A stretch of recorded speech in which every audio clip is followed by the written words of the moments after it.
All right, let's take a look at using Refine Edge on people.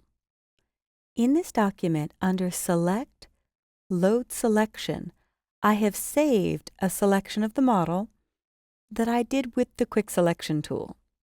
So the only channel in here is Model, and I'll click OK. And if I go to Select, Refine Edge, the last time I was using this, I left it on black, but the normal setting is on white. Sadly, she was shot on a white background, so viewing white on white won't really tell you what you need to clean up in your selection area. If you're curious, I'd love to show this. It reminds me of the early iPod commercials. The on black and white will show just a channel, so just a silhouette, and that's a great thing that you can use in advertising or your own imagery as well. But if I look at it on black and click here to deselect, I like to use a lot of radius, especially with a model that has flowing hair. So if I dial radius up, I'm instantly picking up all those fine pieces of hair just flying away in the background. Now what you do risk is I'm losing some of her arm. And this lighter black on her shoulder, the radius is so intelligent it tapers the opacity or the transparency at the edge. So I might be going too far with that, but if I look at it on black and white, you can really see. I clicked up here to make the dialog go away, and if I zoom in with Command plus or Control plus, you can really see every fine hair that this has picked up. So I can go back to, there we go, my screen was catching up with me, and I could use spacebar to click and drag and move around and see every bit where it got every strand of hair. This is amazing. But I'll zoom back down with Command minus or Control minus, and I'm holding down spacebar to give me the hand tool. You can zoom in and out with a lot of Photoshop's dialogues up. But let's go back to just on a black background. This is the most effective, I think, for this shot. And I'll click just on the title bar where the words Refine Edge are, or right or left of that, to see this setting go away. So I can back down radius a little bit, hoping to keep the fine hairs, but also wiping out some of the white in between there. So if I get too much white, I dial it up, and if it's taking away too much hair, I dial it down, but there is a compromise in between. With this Refine Radius tool, I can dial my brush size down and paint away this white portion. So I'm clicking and holding, and this tool is automatically on when you bring up the dialog. It reevaluated it and did lighten that area. If I'm losing too much of her shoulder, I can switch to the Erase Refinements tool and make the brush size about as big as her shoulder. And it looks like I'm taking shoulder away, but when I let go, I'm really making it more solid or adding it back. So if I wheel down with my mouse, I could do the same with her arm, help protect it using Refine Edge. And it reevaluates all surrounding areas. With just that little change, I'm using spacebar to move. It's reevaluated the arm and where that lies, and it brings back a lot more than just the area I'm painting in. I try very carefully not to cross outside of her. Don't go outside the object and you won't get too many halos outside the edge. So her hand is back.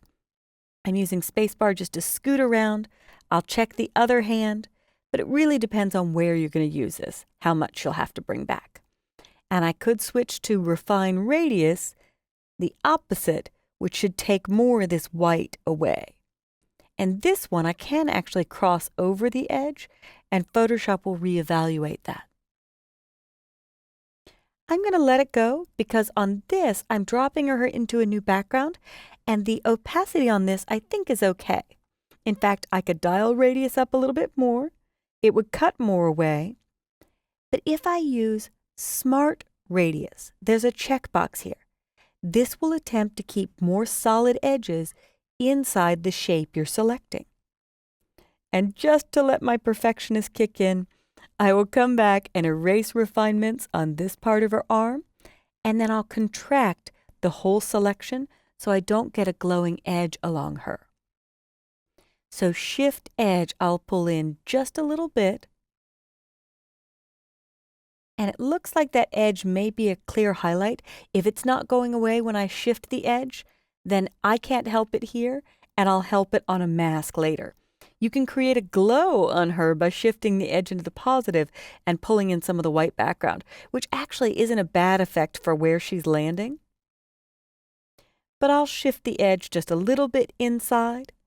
I could try refine radius along this arm, now just crossing at the arm edge.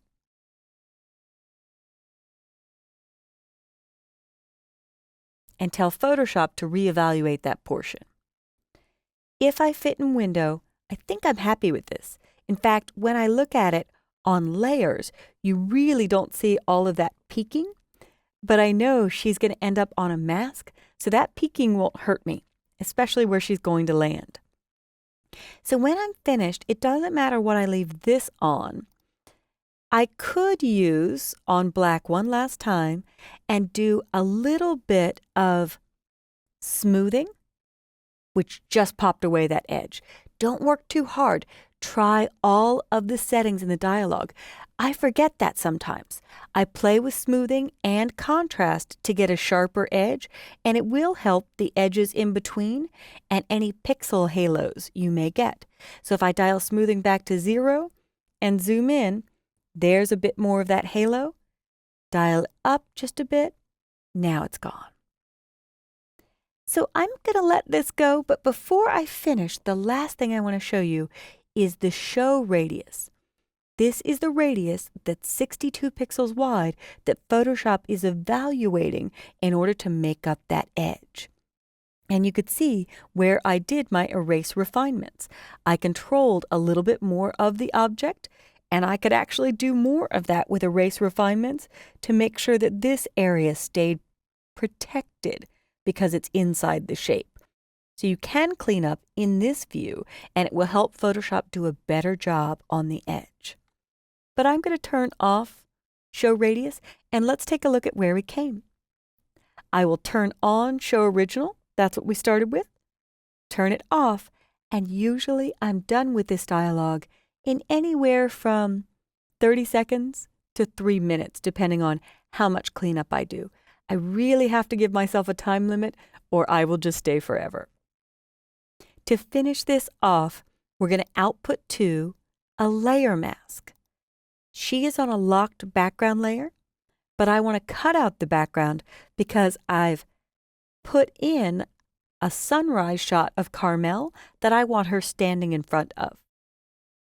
So when I choose Output to Layer Mask and click OK, the background is gone.